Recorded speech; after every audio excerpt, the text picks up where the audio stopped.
Courtney and welcome to my channel. So today I am so excited.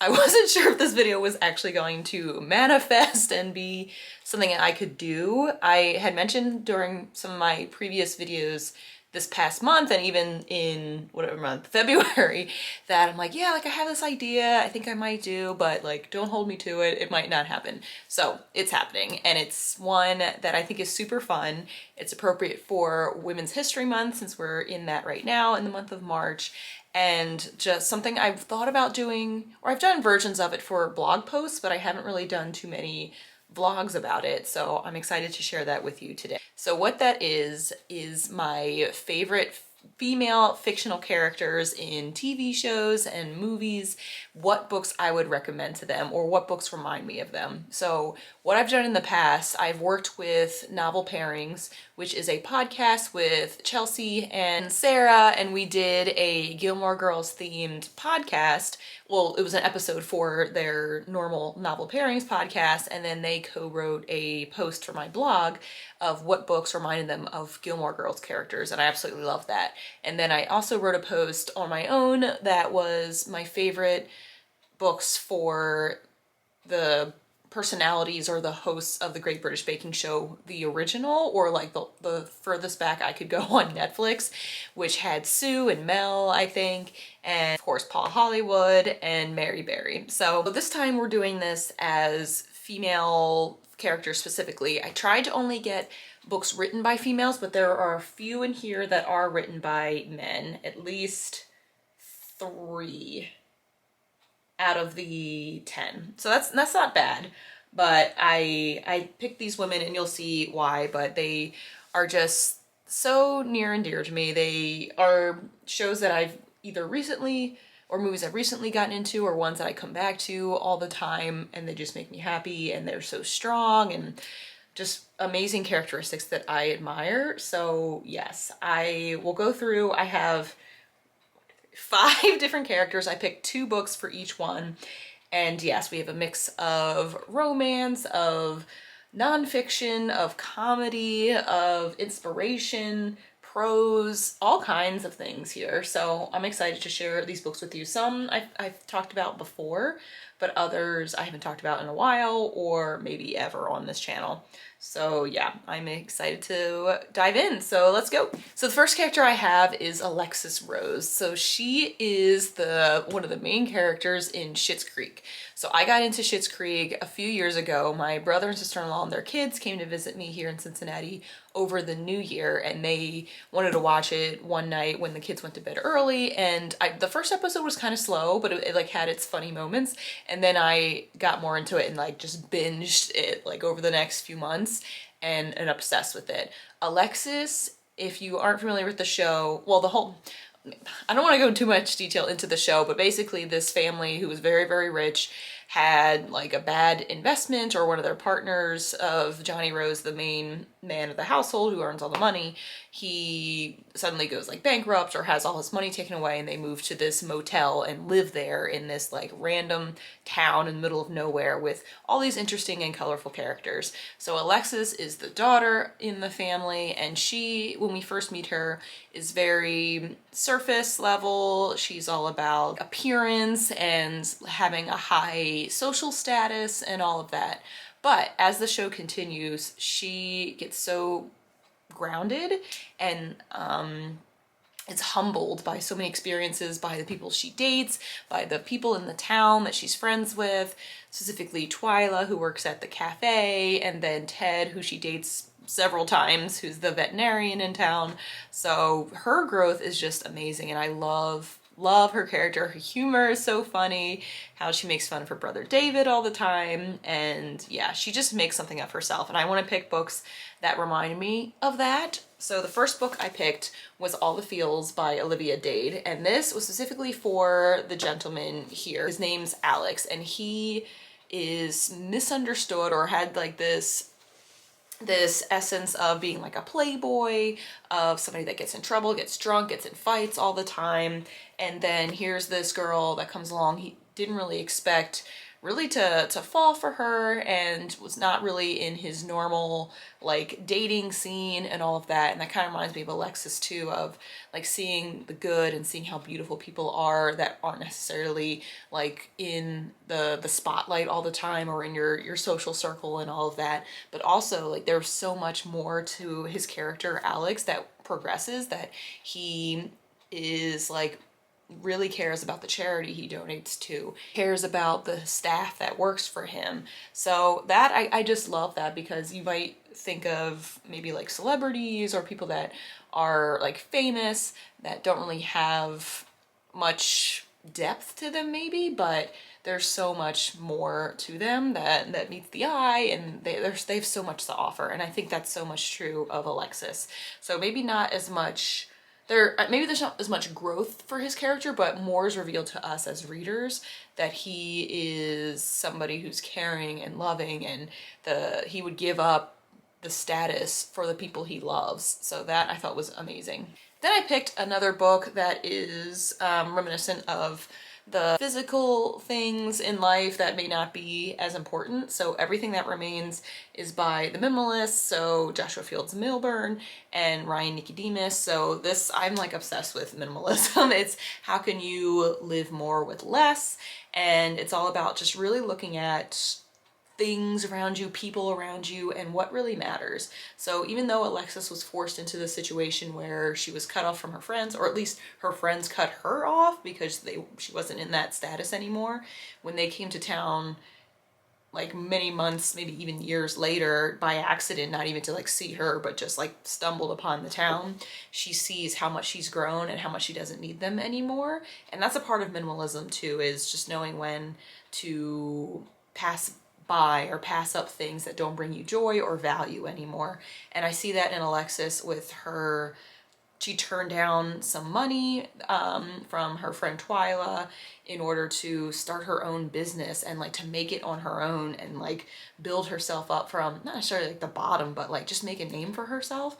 And I think that's really important in minimalist kind of practices too, is kind of seeing what you currently have and seeing the value there and how you can build upon that, not necessarily financially, but just like emotionally, friend-wise, professional growth, all of that. So this I thought was a good one for her. All right, so moving on to another one of my favorite shows. I just binged the most recent season. They have one more season coming out, I believe next year, then that's it. And that is The Marvelous Mrs. Maisel. So this was another one that I stumbled upon maybe during the pandemic. I don't really remember, but I binged as much as I could on there. It's about this woman, Midge, or Miriam Maisel, who's from like this really not wealthy but well-known like Jewish family in New York, and she's married to Joel. They have 2 kids together, and she learns one day that her husband has been cheating on her, wants to leave her for this other woman. But it also turns out that Joel, her husband, was like trying to make this comedy career happen, and he's not very good, and Miriam basically writes the jokes for him until one day when she learns that he's been cheating on her, she gets up on stage drunk and does like a killer show by accident. And one of the talent managers of the bar that she goes to notices her, and like their journey begins into becoming a female comedian in like the 1950s, 1960s New York, which is, you know, not likely or heard of in that time. So she's very funny. She can like spin anything into a funny story or to a show for her performance. And that I think is why I picked these books. So the first book I picked was BRITT-MARIE Was Here by Fredrik Backman. So I've talked about Fredrik Backman's book, this book, Anxious People. They're like 2 of my favorites by him. This one I picked specifically because the main woman, BRITT-MARIE, she's kind of in the same boat where she kind of has to make her own living since her husband is divorcing her, is seeing another woman, whatever. So BRITT-MARIE moves to this town and is filled with all these interesting characters, and she has like a dry sense of humor, different from Midge's, but still humor there. And like Fredrik Backman's books are always full of humor and sarcasm, and I love it. Like I love how much I laugh at these books. It's not like the classic humor, but it's still very, very funny. So yeah, she kind of starts over and the husband kind of wants to get back with her later at the end of the book. And that's kind of similar to what Midge is facing back and forth with Joel in Marvelous Mrs. Maisel. So yes, this I thought was a good one since it could be relatable to her situation and just like standing on her own 2 feet and like going for something. Then I picked Uncommon Type by Tom Hanks. So this is a bunch of short stories all centered around a typewriter. So this I thought would be perfect for Midge since I mentioned she can take like ordinary objects or things and make it into a story that's funny. Same thing here, like each story is very, very different, but the common theme is the typewriter, and Tom Hanks is able to make humor in some of these stories. Some of them are more heartwarming or like emotional, reflective. And Midge does have those moments up on stage where even though she's telling funny stories, she throws in realities in there too of her own situation, of things that she's facing and dealing with, whether it's her family, her kids, people that she really cares about. So I thought that would be very appropriate too. Next person is oh my gosh, she's dynamite and amazing on the show This Is Us, and that is Beth Pearson. So she is phenomenal. She is the wife of Randall. She is the mother of 3 beautiful girls. And I just think of her, out of all these women that I'm listing, she's probably the one that I think is the strongest, most independent, and is unafraid to say what she thinks and how she feels to her loved ones, to people that she just met. She's protective, she's amazing, and like there's so many tweets and like after every episode that features her, there's so many isms that are said or like things that she says that are like, yes, like Beth is unstoppable, she's the woman every woman wants to be, and all of that. So I like admire her so much. I love all of her stories on This Is Us. So This Is Us, I didn't mention, is a show on NBC. It's currently in its final season. I think it's 5 or 6 seasons, I can't remember, but it's around kind of multiple stories going on. So there's a couple, Jack and Rebecca, and then they have triplets, but one of the triplets dies in childbirth, but they are shared a baby that was dropped off at a firehouse, I believe, or fire department, and brought to the hospital, who doesn't have a family, so they take that child in, and that is Randall. And then those 3 kids grow up as like siblings, and then they have their own family. So we're kind of going through like multi-generations here, and there's so many like flashbacks and forwards or flash forwards, and it's so beautifully crafted, such a great story, and so relevant and timely with everything that they talk about. So with that, these books are for Beth. The first one is I Miss You When I Blink by Mary Laura Philpott, and these are essays. And I feel like Beth is the person that I would want to read something like this from her. Like her words of wisdom, her, I don't want to say lectures, they're more so like encouragements, pep talks, things like that to her daughters.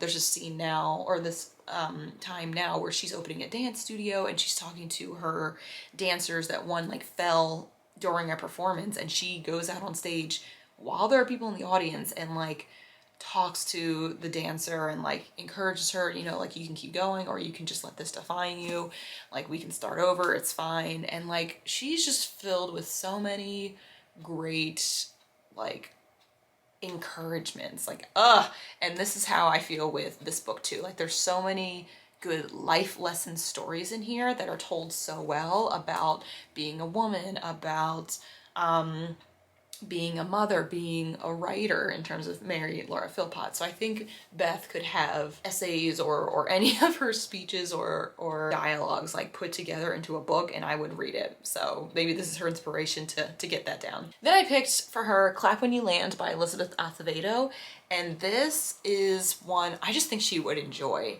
It's about these 2 half-sisters that don't know they're half-sisters until their father dies in a plane accident or a plane crash, and one is in New York and one is in Dominican Republic, and they find each other through social media and start bonding and becoming like sisters. So this, I don't know, it kind of reminds me of how Beth is able to show love to so many different people. So Beth and Randall end up fostering a girl, Deja, and she becomes one of the three of her daughters because they adopt her later. And Beth's love is just so powerful, and whenever any of her daughters do something wrong, make a mistake, like she knows that there's a lesson there, but she shows them such unconditional love. So for these two, they have so much anger towards their father. They have maybe jealousies of each other because they had time with their dad that they could have had with him, and one daughter was more well off than the other, but they are able to not necessarily look past that, but still come together as sisters and show each other love and protect one another despite all of the things that have gone wrong, that were out of their control. But they know that their relationship is stronger because of this unfortunate incident. And that's kind of the same thing with Beth and all the things that's happened to her with her dance career that kind of fell through. She's found something that's even more powerful than that in teaching, and something that she finds value in and loves even more than she thought she could. So that, I think, is very powerful. Okay, now we have one of my favorite female fictional characters from a movie, and that is the amazing Katherine Kelly from You've Got Mail. So You've Got Mail is one of my all-time favorite movies. It's funny now because I do work in the publishing industry. I work with a lot of independent bookstores across the country, and now I'm like, okay, now I understand why some people have some issues with the movie, more so Tom Hanks's character, since he represents the big bad wolf of the chain bookstores that puts smaller independent bookstores like Katherine Kelly's Shop Around the Corner out of business. So that, I'm like, it's still one of my favorite movies. I still like love the feeling of talking about books and their passions and everything, but I can see how it's problematic. But anyway, Katherine Kelly is amazing. She owns the bookstore. It was handed down to her by her mother, or like she worked with her mother in the bookstore. Children's bookstore, they do like story time. They are really personable with their customers. They know them by name. They know their stories, their families, everything. And that's so heartwarming. But when Kathleen gets her business closed, like she's trying to figure out like what's next for her. So I had a couple of books here about books that I thought she could read and maybe even write something of her own. So kind of along lines of like how I wanted Beth to write something like I Miss You When I Blink. I want her to write something like these. So I have 84 Charing Cross Road by Helene Hanff. This is amazing book. I got this, I think, from the Cincinnati Book Bus many years ago. And this is a series of letters from a New Yorker to a bookseller in London. And they go back and forth with their recommendations. And the bookseller like sells or recommends books to this New Yorker, Helene. And they're like, oh yeah, one day we should meet up. And it's not like a romantic relationship that they're having through these letters. It's more so the interactions, the friendships, the like knowing about each other and each other's interests. And I don't know, it's just so beautiful to see that. And this is kind of relevant with how Kathleen Kelly and Joe Fox end up like meeting. They met through like a chat room of was it over 30-year-olds in the New York area. So it's kind of fun that their relationship starts, like their physical or intimate relationship, romantic relationship, starts with emails, and then for here their platonic relationship starts through letters. So that I thought was really beautiful. And then Helene actually does end up going to London to visit the store, and it's just a beautiful story. So I think that could be something fun, not necessarily for Kathleen to write about how her and Joe Fox get together, but that could be kind of interesting to see like what happens now. So she was, at the end of the movie, she was offered like opportunities to write a children's book or to be like a children's editor at different publishing houses. So what happens with that? And then Joe still owns like the big bookstore, Fox Books, but what does their relationship look like? So I think that'd be kind of interesting, a different take, and something maybe she could write about, maybe even in a children's book, who knows? Then I have The Library Book by Susan Orlean. So this is another nonfiction book told in a ethnography of different libraries across the country, starting with one that burned down in California, or like a major fire that happened there, and then talking about like the community of libraries and why they're essential, how communities form around them and how they are funded, all of that good stuff. So that makes me think a lot about Kathleen and how she is of the community. She loves building relationships and providing a third home or a third place, which is very important for young people to have somewhere else to go besides school, home, or like an after school program like community center or something.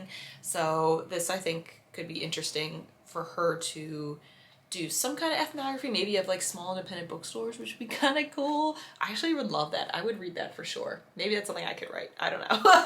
But yeah, so Susan Orlean like talks to a lot of different people that work at the library, that are community members, to patrons of the library, and all of that. So yeah, I think Kathleen would get a good, would just appreciate this. Even though it's libraries, it's still providing a space. It's providing not just books, but like resources to people in the area. And I think that's something she does. Even if she's not in the business anymore, she's still able to do that. And last but not least is a show I'm currently rewatching. So I can't remember why I had the urge to rewatch this. I honestly don't know. I was looking just for something light that I could do or listen to while I'm blogging or getting back into cross stitch, but I'm rewatching Jane the Virgin. So this is on Netflix. This ended probably 4 or 5 years ago, maybe more. So this follows a young woman, Jane Gloriana, who is a virgin at the age of 23. She's dating this great guy, Michael, who knows that she's saving herself for marriage.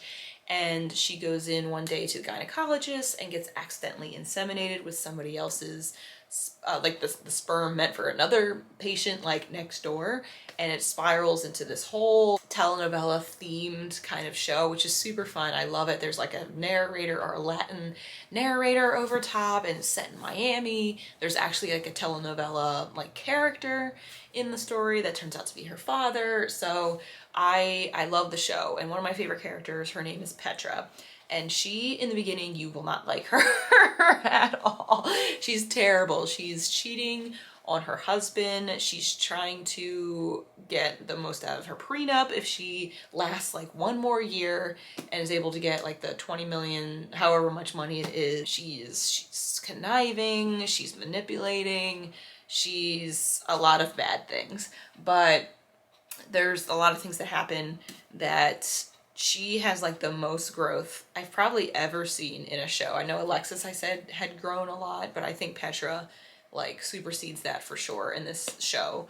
And it's so beautiful to watch. I so appreciate a good like growth story like that of somebody that like you may not like in the beginning, but not that you feel sorry for them at looking back at who they were with how they turned out to be, but you're like, wow, that's amazing to see them progress that much and to change that much. So I picked a few books that just remind me of her character. So one is 100 Years of Lenny and Margot. So this might be an odd choice, but I picked it because it's like the unlikeliest of friendships. So in this story, Lenny and Margot are in the hospital. Lenny is a 17-year-old on the terminal ward of a hospital, and then Margot is just like of old age and in like the retirement part of, or the assisted living part of the hospital. So they form a friendship, a 17-year-old and an 83-year-old. I did the math correctly. I was like, what's 100 minus 17? So yes, they just have an unlikely friendship, and it's just fun to watch, and it's funny to watch as well,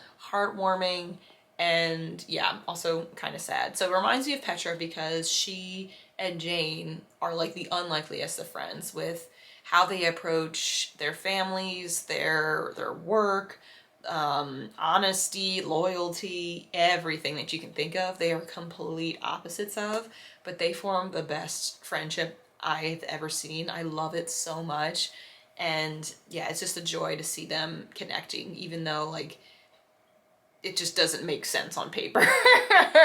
They do have some things in common, but they are able to work through some of their challenges for their family, or for the love of their family and their children. So that I thought was really nice for her to check this out. And then I picked Half-Life by Jillian Cantor for a couple of reasons. One, this is the back and forth of what would happen if Marie Curie went in a different direction than her science direction and like winning a lot of awards, winning the Nobel Prize, but she had cut off love from that initially to be able to pursue her science dreams. So it alternates between like the real story told in a historical fiction kind of way of Marie Curie, and then what would have happened if she would have chose love instead of science. And it's so cool to see the development of what actually stays the same and what is different with the path that she takes. So this reminds me of Petra because she turns out she has a twin. So I thought that was kind of fun where they are like also complete opposites. Her, oh gosh, I can't remember the name of her twin.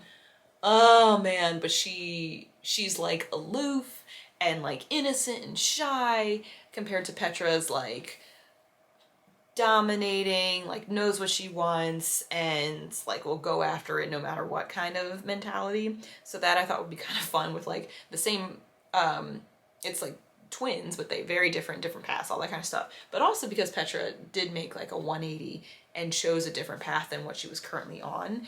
And I thought that was kind of fun, and she has some similarities of who she was in the past and who she becomes that are like never going to go away, but I think some things would have stayed the same or would have had the same ending regardless of which path she chose, which I think is kind of cool.